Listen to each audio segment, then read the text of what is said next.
Everything old is new again. America's entertainment pop culture talk show. It may well possess a rudimentary intelligence. I'm trying to think, but nothing happens. Felt a great disturbance in the force. Hello, I'm Mr. Red. Come on, bark like a dog for me. Where's the goodies? Leave the gun.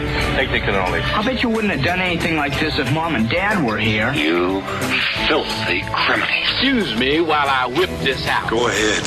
Make my day. Here are your hosts, Douglas Viviani and David Cohen. You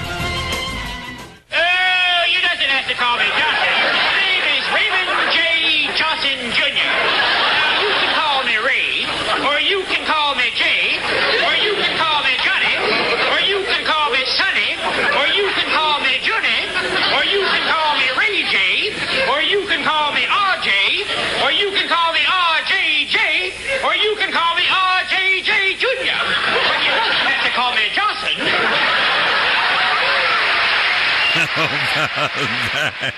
I can see the steam coming out of David Cohen's ears as steam. No, that was like an iconic thing when we were kids. My God. Welcome, Everything Old is New Again. This is Douglas Viviani with the rather exasperated David Cohen. David Cohen, how are you? I'm not exasperated. I'm surprised because we spoke about that fella in the past, and you just were not enamored or couldn't figure out what the attraction was. I still think none of us can. No, I still can't figure out what the attraction is, but I guess I'm over that now. And it's just a fond memory of when that was very popular. We would do it. We would imitate this guy in school, and it's ridiculous. It was like you just kept listing off these names, and it always ended with, but you doesn't have to call me Johnson. I don't even know what it means. And I'm still laughing at it. It's a one joke, but it's so silly that it's funny, and it was everywhere. And I think like the late 70s. When was the gas crisis? 78 or something like that? And I read some blog somewhere, and it said that comedian got America through I think it's silly to say, but got America through the gas crisis because he was on Red Fox, he was on a Tonight Show, he was on commercials, he was on, like, it was all over, and people could not get enough of it, and I don't know why. But anyway, it's almost like a where's the beef kind of thing. It's just very weird. I have to say that I have this fella's email address, and I reached out to him to try to get him on the show, and it returned back to me the email was no longer active. So I don't know what to do, but I wanted to have him on the show just to explore this. I think he's like 84 years old. I hope he's in good health. I hope the business with the email can be resolved, and I want to reach out and get him and the unknown comic. Don't refer to him in the email as Johnson. That's all I exactly. Him and or the unknown comic I'd love to have. Remember him? Of course. I'd love to have from the Gong Show. Yeah, just to see. He was my idol for a very short period of time. It's a great show. All right, listen. Has nothing to do with these guys. What I'm trying to do here is set up. Certainly, it's April Fool's time, and I want to get involved with April Fool's a little bit. I want to discuss that. I want to discuss that with respect to me as a kid and trying to be, what would you say, the center of attention, the April Fool's guy, the one that can make people happy, sad, whatever, just have an impression upon others, really grasp, jump into, roll my sleeves up, dive into the world of April Fools. What is April Fool's supposed to be? Where did it come from? Do you have any idea what the heck is April Fool's? Why do we act like fools? What is it all about? It's the craziest holiday, I'll call it, on the planet, isn't it? It is crazy. But I remember in school, it always seemed to me like it was a special day just dedicated to you, Doug, because you were that was what you were about 365 days a year. So I thought it was nice that they honored you at least one of those days. You know, I hate to say, I didn't expect you to say that, but you're 100% right. And It's true. Where did it come from? Way back in elementary school, I received a catalog from a company by the name of the Johnson Smith Company. Do you remember this company? Have you ever heard of it? I have a feeling I will know the products that it made, though. Pretty soon, yes. They had a catalog. They changed their catalog in the 70s, and they called it, quote, Things You Never Knew Existed. And they sold, I'll get into what they sold in a moment, but I just want to read you something from Wikipedia, which kind of gives you the idea. It's a mail order company established, think about this, in 1914 by a guy named Alfred Johnson Smith in Chicago that sold, and I love this word, novelty and gag gift items such as X-ray goggles, whoopee cushions, fake vomit, which we've heard me talk about in some other events, joy buzzers, and so forth. It is and was in the 70s then 60-year-old company that I grabbed a hold of. And listen, as a kid of, let's just say 12, 15, 10, whatever, in that age, this is the 1970s. I opened up the catalog, and we'll get to the products in a minute, but I saw these products, and I said, this is me. I have to own at least one item per page. I love all of them. You at least needed the fake vomit. That was a minimum requirement. Minimum. And I'll flash forward to this is your parents let you buy this stuff? I'll tell you that in a minute. It's a good question. Let me is not the word. Everything's in a minute. What's going on here? Well, first I want to set up the idea that this is a prequel to our show where I previously spoke about the Halloween events of our lives. Mm-hmm. Our last Halloween show, go back to iHeart or any of the other podcast locations or YouTube and you'll see, where we speak about a Halloween party that we went to and I used invisible ink upon a young lady and her outfit, and it almost destroyed our relationship. Which, by the way, I spoke with her last week. We'll talk about that as well. However... Oh, cool. Yes. So, I got the invisible ink from the Johnson Smith Company.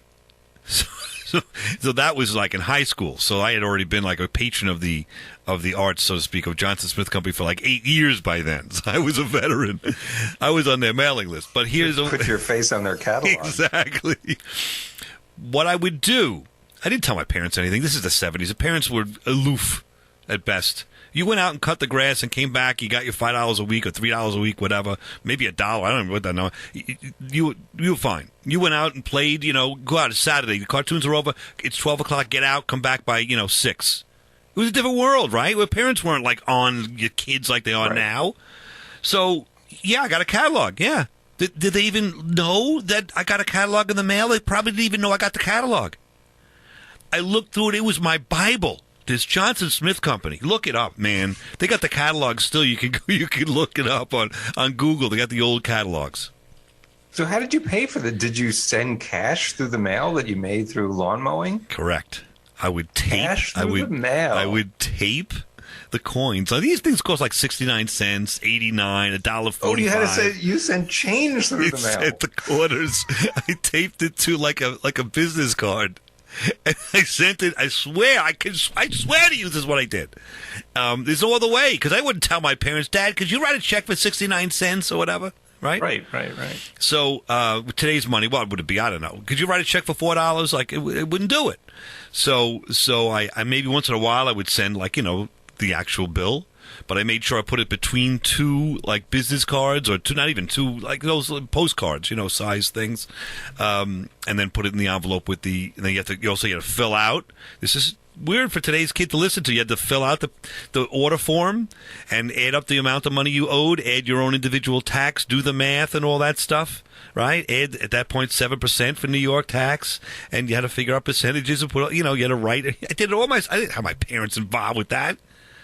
Then all of a sudden we get a package in the mail, You check every day. You come home from school every day, right? You deliver the package in the mail. You probably grabbed the mail before your parents had a chance to check I was lucky in a way. My parents both worked. I came home from school before them. A latchkey kid, if you want to call it that, whatever. I had the key to the house of my brother and my sister. So, yeah, I would get the mail and bring it in. So they it wasn't a secret. Listen, this is nothing, something nefarious. But, they just was part of my life that they were not part of, and they could care less. In my world, I didn't think they would have any, and they didn't know about novelties from anything. They had no idea what novelties were. Like, you know what I mean? Like, they didn't know this. They don't go to parties and have, fake snot coming out of their nose or something. Like, they didn't, they didn't have they had this real stuff. snot coming out of their nose. Exactly. It was not in their parlance. They had no idea what this stuff was. Could care less. So, and most of it was small stuff. I'll tell you when we get back. I'll tell you a little bit about what the Johnson Smith Company, sold and how I utilized that to become, well, there's one story here, but there's other stuff. But I utilized the Johnson Smith Company to become the talk of the neighborhood and to be that kid, the guy that, that when you walk into a room, everyone would kind of whisper. Now, what they said, I don't know, good or bad. But they would whisper. From like 6th grade, 5th grade forward, I was a forward thinker. I was one with the mindset of one Johnson Smith and the Johnson Smith Company. Now you're going to laugh more because when you hear about what they sold and all this stuff, besides the novelties of the fake vomit, and the invisible ink, and the exploding cigarettes and whatever, you'll enjoy. And everything old is new again. We're back. Right at this. All right.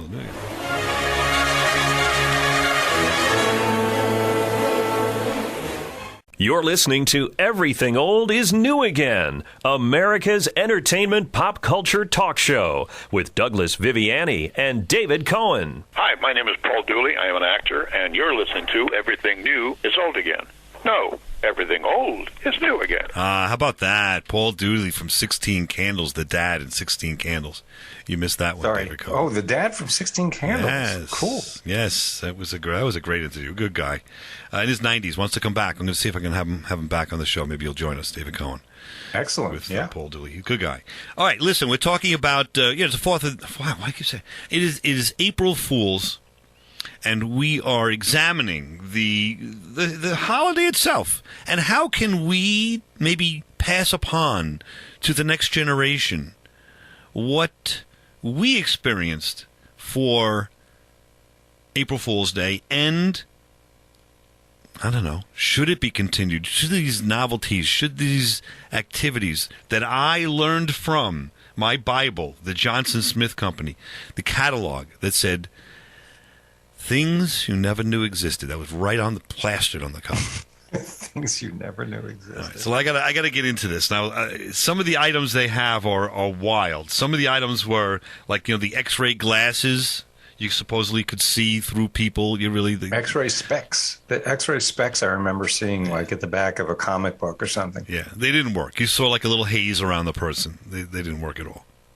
I never understood when they had the illustration of the X-ray specs. If you remember, it was a guy wearing the X-ray specs and some woman in a dress, and you could see through her dress. Right, exactly. And because, of course, why else would you buy them? And I always thought to myself, if these things really existed, is that what they would be used for? Like, if you could really see through objects, is that how this thing would be advertised? So I never really bought it as a kid. But anyway, you didn't think much. I'm sorry, I interrupted. Go ahead. Well, I mean, that technology, it's a shame that technology, it was developed and used for evil instead of for goodness. For evil, right. Look through people's clothes. Well, they sold some novelties that were interesting. Like they have endless squirting things that squirted. Like a novelty squirting ring or a squirting flower. Or, let me get close up here. They had a... they would have something that you could attach to a dollar bill, and you could stick it to the floor. It was like pointy, kind of a thing, and you would stick it to the floor. You step on it, and the bill would not move. So someone would bend over and pick up the bill, and this was supposed to be funny, right? And they couldn't pick the bill up. They had another one where they had a string, an invisible string on the bill. So you would pull the bill along on the floor. These are the things I bought. I got every one of these things, by the way. Every one of these. The squirting flower didn't work because it didn't look like a real flower. It was a plastic item, so it was silly. The novelty ring, no one really wore rings back then, so the squirting ring didn't work either because someone saw a kid at 10 wearing a ring, a boy at that age or that day of course. and age. What do you think it's going to be? Yeah, it didn't work. They had an exploding fountain pen. So, you'd get you'd fill it with invisible ink and you'd lend it to somebody and they would use it and it would squirt all over their hand. Oh, wow. So did it really work well? That one worked good. That was a good one. What was another one was good? The ice cubes, we've used this on air way back when. Yeah, ice cubes with the fly. I even had them. Remember at our show way back when. I used them. I still have those. That's a big hit. Look real. They do. That's a big hit, and it does, and it's good too because they don't float. So you put them in, and the person drinks the drink with the ice in it, and finally when they're done with the drink, they look at the bottom and they're disgusted because they think it was another ice cube or something, whatever that was in their drink. That's good. So that one was good. How about gum? I used to give the gum away, and it was like gum that had maybe jalapenos or something in it that was really hot. Oh, right, the really hot gum. Yes. I had that. That was big. I loved that. There's a bunch others. The fake snot. Ooh. Let me read you this one. Here's the ad. Yeah, go ahead. You ready for this? Don't try this one on your old maid aunt. A big glass bubble with which fits under your nose. Looks like you haven't blown your nose for a week. People will offer you their hanky. Some even run for the dishpan to catch the bubble. It's like a bubble in your nose, like old maids and dishpans. I mean, wow, this company really did start in 1914. I It guess. sure did. I mean, how about does that? So it was a bubble you put under your nose. Did that work? That was terrible. Didn't work. Did not work. Yeah. No. Some others, that did work. I'm trying to search for a couple here that I have.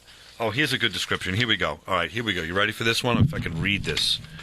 Oh, it's a pocket spy telescope. I can't read it, but it's so small, the writing. But so you'd have a telescope in your pocket that you could look to and look for things. Problem was, at a kid at that age, what are you looking for? There's nothing to. I mean, like, what do you? I got it. I was so excited. Now this you've seen. Let me read this one. Shoot off indoors or outdoors, at parties, dancing, celebrations. Scare people. Can't you visualize the effect of one of these babies exploding in a crowded room? Imagine the surprised expression on the faces of your friends as they stampede for the exits, trampling each other to death. Wow! Whoa, that's funny. Yeah, wow. You'll be the leading juvenile delinquent in your neighborhood. Each shot contains a sizable amount of gunpowder and digs a crater approximately 4 feet deep. It's called the exploding torpedo bomb. They literally sold that. I never got that one. I did not get that one. That was too scary for me. That was too scary. I didn't want to kill people. You're too scared to get it. I mean, I wanted the jokes. I didn't want to kill people. I mean, wow, that's crazy. They were selling dynamite, basically. Yeah. They were also selling fake identification cards. You want to get a driver's license? Although this license is not good in any state, it will, let me get the word here. It will it's hard to see, very conveniently fool most people. For 10 cents, get yourself a driver's license. Or a detective card. Here you go. Start your own private detective club and solve cases. This handy identification card might give you a lot of help. Start now for entertainment purposes only. I mean, little kids. I mean, like this is what this is. Did you get that one? I did get those cards. I tried to become a detective. It didn't. It didn't fly. Didn't pan out? Didn't pan out too well, no. One that I tried to get that was it looked so good was a submarine. And we used to go to the beach all the time. And I thought if I could get this, it's like a one-person submarine with a what do you call that thing you look up? Telescope, whatever? Wait, so it wasn't a toy submarine? Like you could actually fit in it? They didn't really explain things well in this catalog. So that's what I thought it was. I thought it was going to be a legit, I mean, I was hopped up and I spent like $7 for today's dollar, maybe that's 35. Big. That's a lot of money, I spent like $35 on this thing. And I waited for like 4 or 5 weeks. It was going to be, and I was going to, in my world, it was a one-person submarine. I was going to be in the submarine at the beach. This is how naive I was. I get this thing, and first of all, it's a flat box, that I get this in. I'm like, how could a submarine be in a flat box? What? Huh? All right, so I open it up, and it's cardboard. It's almost like a bunch of cardboard boxes, kind of, that you piece together. And I'm thinking to myself, I don't know. I think cardboard's not gonna really work in the water. But I mean, I'll go with this until I see what's happening. Maybe there's something goes on outside the cardboard. I don't know. I don't know. Whatever. Some bubble or something. So I put it together, and it's just straight out. All it is a cardboard box with a telescope. What do you call that thing that they use? Periscope, whatever. Periscope, right. with all made of cardboard. Piece of garbage. No good. That's it. Another failure. Did you put it together? It took me about 4 hours. I put it together. And was it fun? Complete disappointment. No, because I wanted to use it in the water. Of course, I never found. Right. I realized that it was a complete farce. I could get in it. Very disappointing. I could get in it. I could use that periscope. Yes. Yeah. And it was I'm glad you didn't think it could go in the water and actually try to put it in the water. Yeah, I wouldn't be here today. I don't think. Right. Now, another one of these items. How do I describe this? Ghosts. You're supposed to see ghosts and scare people for Halloween. And they looked really real. It looked like there was a really ghost, and they were floating, and wind. It was windy. It was just a picture ad, but it looked like it was really, really cool. So, all right. You had this device, and you could make ghosts. I guess I couldn't figure out how it was, but I'm going to buy this. I would love to have ghosts and scare people. Of course, who wouldn't? Literally shows up. It's got about 5 balloons. It has 5 white sheets that are very, very light sheets, and a string. So you're supposed to blow the balloons up, put the sheets over the balloons, and attach them to the string and attach them to a tree. And that's supposed to be these amazing ghosts. That's it? Yeah. So it was. When we get back, I mean, it's just really strange. However, there were some successes. When we get back, I want to tell you about a success. A successful purchase that I purchased from Johnson Smith Company. That it was not the X-ray specs. It was not the X-ray specs. It made me a legend, not in my neighborhood, though I was pretty popular in my neighborhood, but it made me a legend. I don't know if I should say this. It may ruin the end of the story. Yeah, I'll just say this. It made me a legend somewhere unexpected. And it was the sequel, I will say, to the Jimmy Hoffa finger story. Pinky story? Yes, the Pinky story gave me the idea or the inspiration to purchase this item from the Johnson Smith Company that made me, and really not me, made my father a legend. I'll say that. Made my father a legend. Okay. That's intriguing. a better way to say it, yes. We'll be back, and everything old is new again to continue all things fun, adventurous, and strange. Things you never knew existed. Right here on Everything Old is New Again. Like this radio show.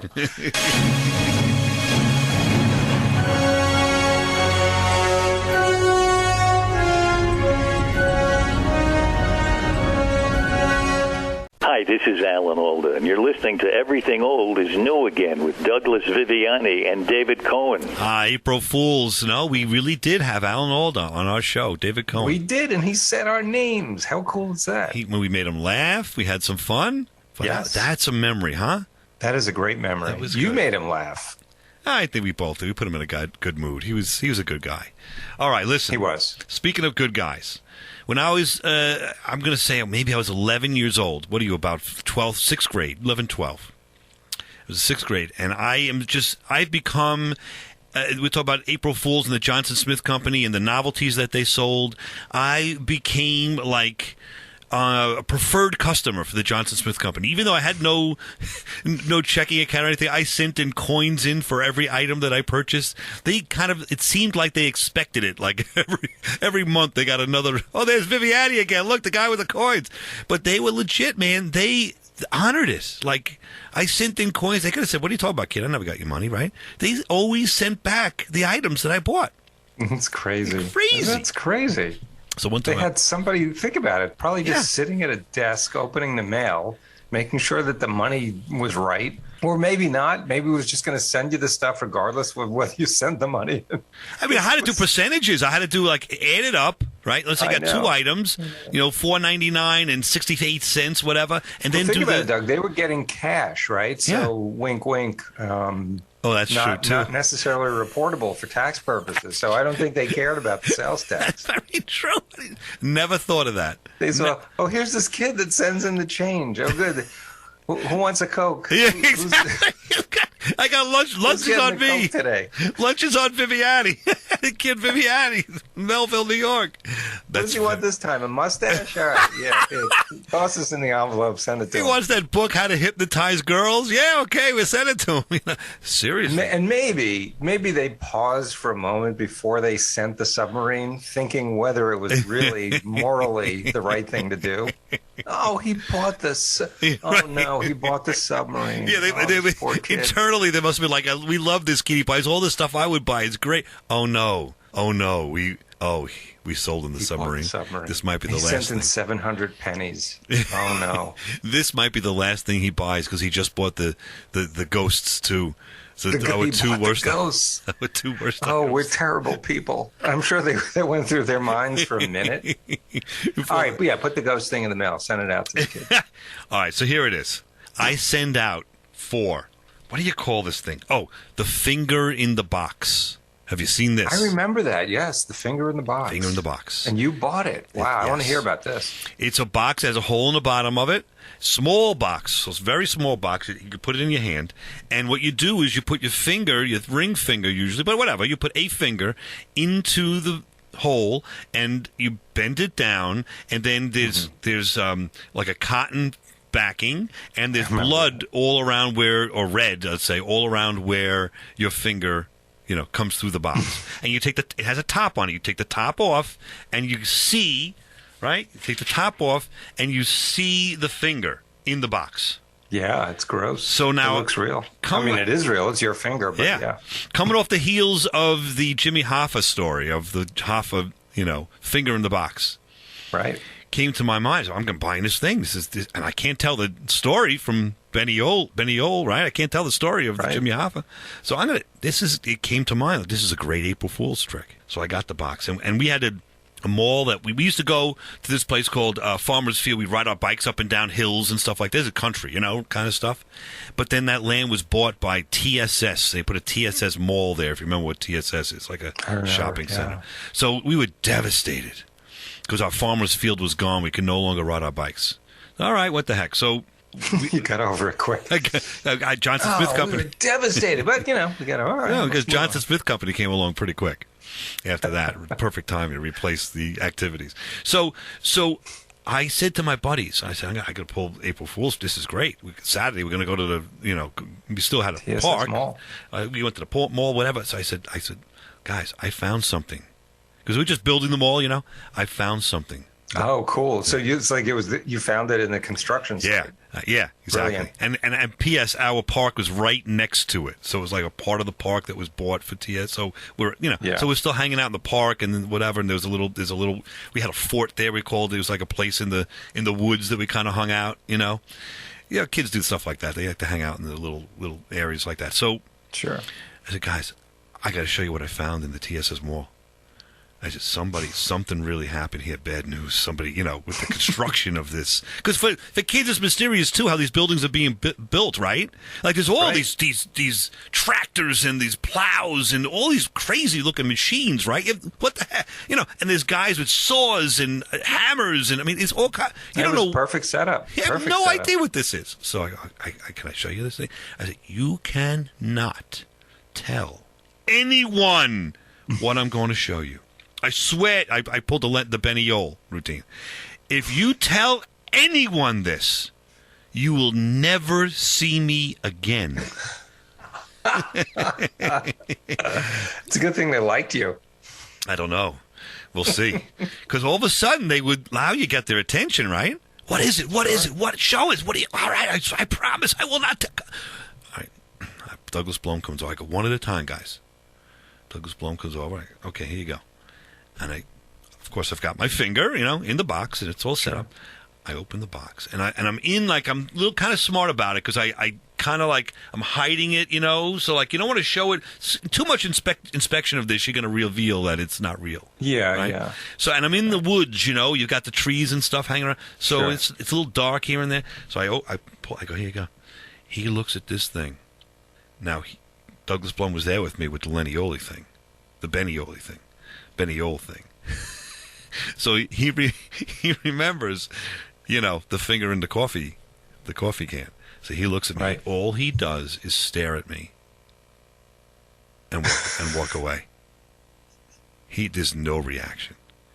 He doesn't. He's like reliving all. He's like in his mind. I can imagine him. So he looked down at the finger. He didn't react just at looked up all. at you He and didn't stared. react. He just stared at me.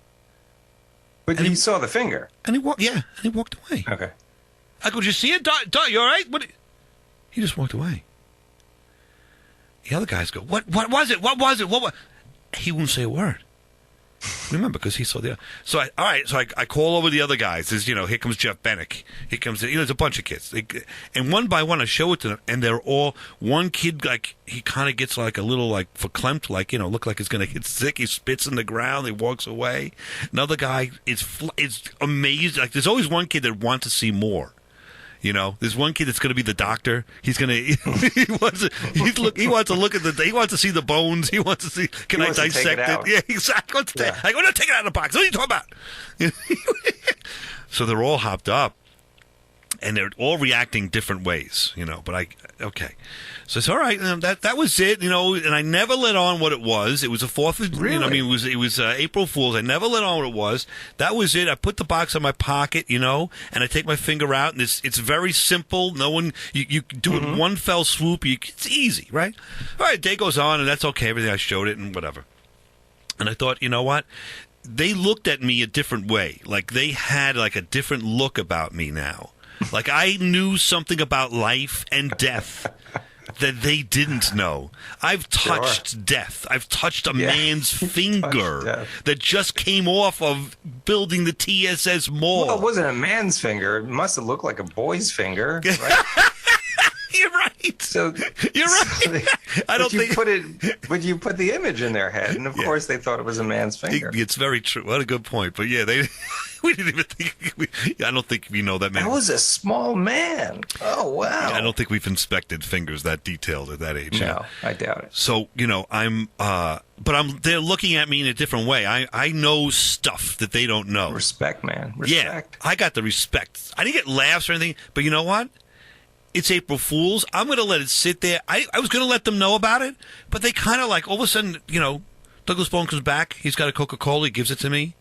Jeff Bennick's got, like, we go to the deli. Jeff Bennick's buying me a Yoo-Hoo.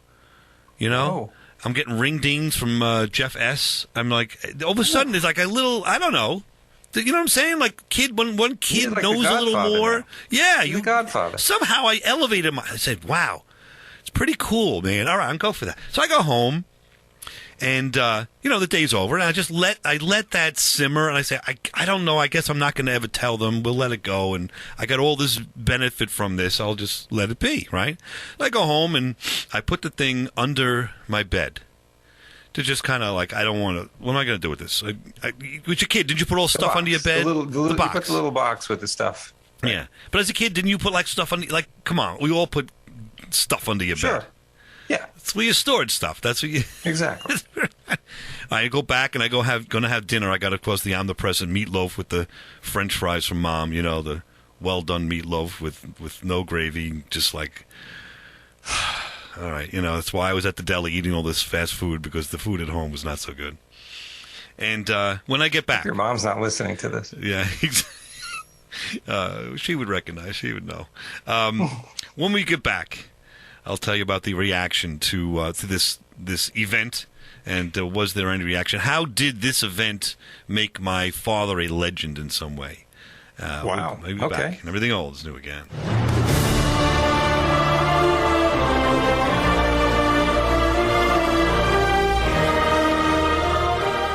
Hi, this is Erin Gray, and you're listening to Old is New Again with Douglas Viviani. She almost got it right, and she forgot David Cohen, but that's okay. She's a special lady. That was Erin Gray. David Cohen. Well, you one can of your argue favorites? if she forgot David Cohen, then she probably did get it right. So She never really met you. Unfortunately, you were busy that day. So, yes. Well, what wasn't busy was my dinner the night when I was following. The night of the showing of the finger in the box. To my buddies at the park. And my thought was this was, April Fool's, and I loved the reaction. I thought I was going to tell everybody about it, but the reactions I got from my friends, except for Douglas Blome, who turned ashen and walked away.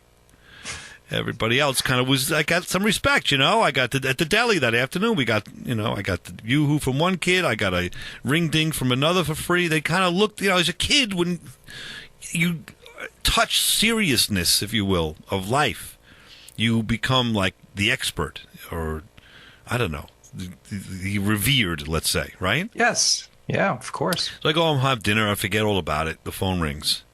My mother picks it up. It's Mrs. Blome. They talk all the time. Oh, no. No problem. They're Best of they're best of friends. I could see what's coming. And usually when they talk, there's a lot of howling. They laugh. They had these crazy laughs. Like really like crazy. The two of them.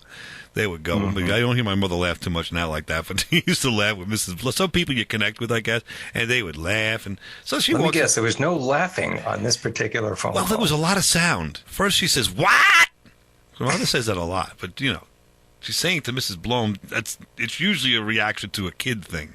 Well, one of our sons has done something wrong. By the way, my brother's at the table, my father's at the table, my sister's at the table, my older brother, younger sister, and would, trying to muddle through this meatloaf, which, boy, meatloaf could be good, but boy, when it's bad, right?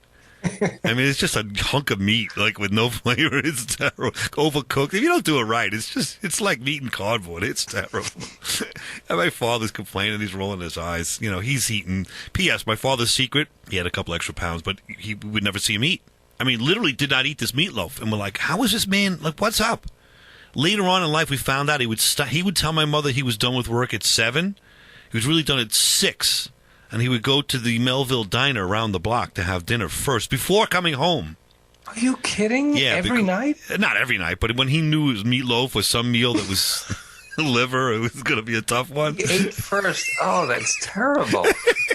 But think about that. Why didn't he just tell your mom that you didn't like it? He would, but do you think she listened? It's a whole other show. Listen, if you can't cook, you can't cook. You could tell someone, stop cooking that or do this, that, and the other to make it better. If they don't have the talent for cooking, they don't have the talent for cooking, right? And I guess he didn't want her to stop cooking altogether, so this was... No, he wanted her to stop cooking altogether. That wasn't in the cards either. The secret is, if she would have stopped cooking altogether, he'd have come early, he'd have cooked, and we would have had a better meal. So why didn't he ever talk to her about that? Oh, they didn't talk. They argued about it quite a bit. I remember But even though she was told she was a terrible cook, she just kept cooking. Yeah.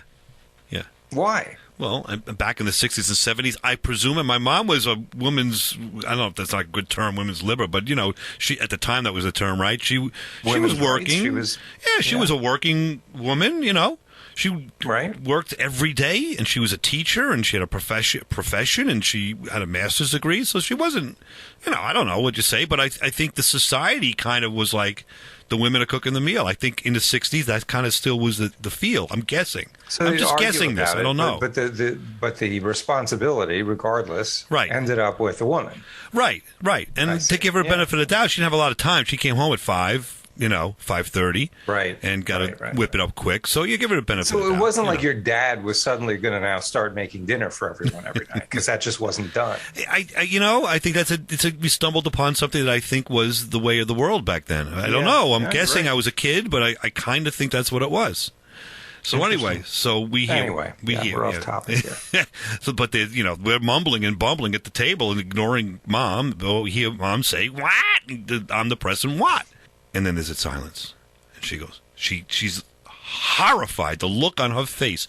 But you ever get this? The mom turns and she looks at one person in particular. And the person that she's looking at is the one that they're talking about. And based on the look on her face, if there's a smile or a frown, you know if it's good news or bad. While she's on the phone. Correct. Okay. So she's hearing apparently a recitation of some kind of something that I know from the eyes has to do with me. And I also know from the frown and the look of horror on her face that it has to do with something negative. I'm thinking, I never thought of the thing. We swore really? You didn't make that connection right away. Swore my friends. I swore the guys that are buying me these novelty, whatever, the drinks and the food and looking up at me with a new respect, they were sworn to secrecy, right? Oh, you didn't think they were going to rat you out, right? Kidding me? They rat me out. They're ratting themselves out, right? Okay, yeah. Turns out, don't you know, Douglas Bloom came home crying. Oh, I was going to say, he probably couldn't help himself, right? This poor kid was crying. At the dinner table, his mother served him hot dogs for dinner. Hot dogs and beans. No way. Hot dogs and beans. Serve him hot dogs. Well, beans. Remember, they used to get the hot dogs and beans together. Not a hot dog and a bun. The hot dogs and the beans. Yeah. That's sick. So he started crying. He got the grilling of his life. Why are you crying? He would say, no. Finally, he broke down. It looks like a finger. By the way, Douglas Viviani found a finger in the TSS mall. I'm on the hook now. My mother slams that phone down. God. Remember the phones that had that hook? You know that hook? It was the wall phone, and it had the hook. Yeah, it was a metal hook that she slammed it down. A receiver. Yes. Receiver, yeah. Because you would just gently. Very rare for her. Ooh. Slammed it down, turned to me and said, show me the finger. I go, what are you talking about? Show me the finger? What? And my father's like, what? What's wrong? What's going on? Show me the finger. He goes, my father thinks that my mother's asking me to give her the finger. The middle, like it's a confusion. Show me the finger. Like, okay. Where is it? I know where. If you don't tell me, I am calling the police to go to the TSS mall right now. Oh. Now when there's that kind of reaction to your April Fool's joke, you go get the finger. I go under the bed. I take my mitt out, right? You got your baseball hat and your mitt. Take that out. I get my Mad magazines. I get that out. Finally, there's an old apple from like a month ago.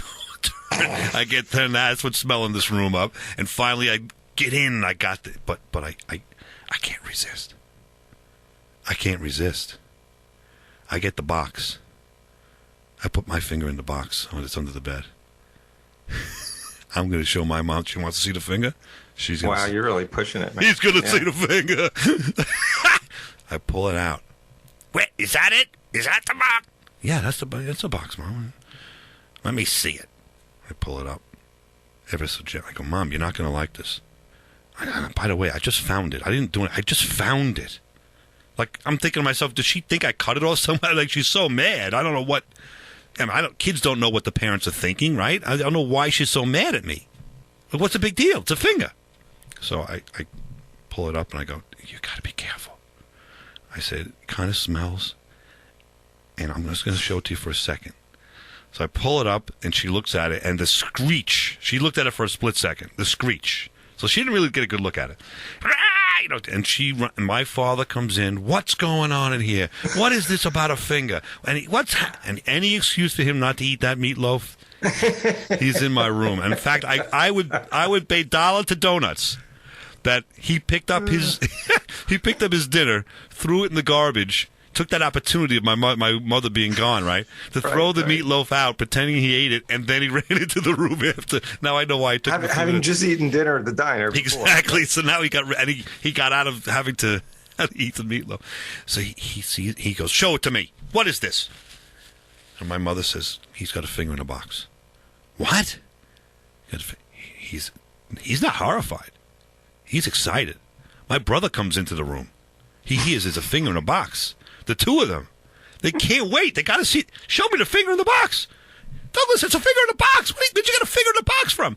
They're not upset because they're guys, I guess. It's a man thing. I don't know what it is. And maybe it's not the man. I don't know what it is. They're excited. I go, yeah, I found it. Where'd you find it? Tia says, mobile poop. I open it up. They look at it. They clap. There's whooping and hollering. Are you kidding me? Whoa, where did you find that? That's amazing. And I'm like the hero again. My mother storms out of there like crazy. I say, Dad, come here. Dad, come here. I go, I got to tell you the truth. It's not a real finger. Take a look. I open it up and I wiggle my finger.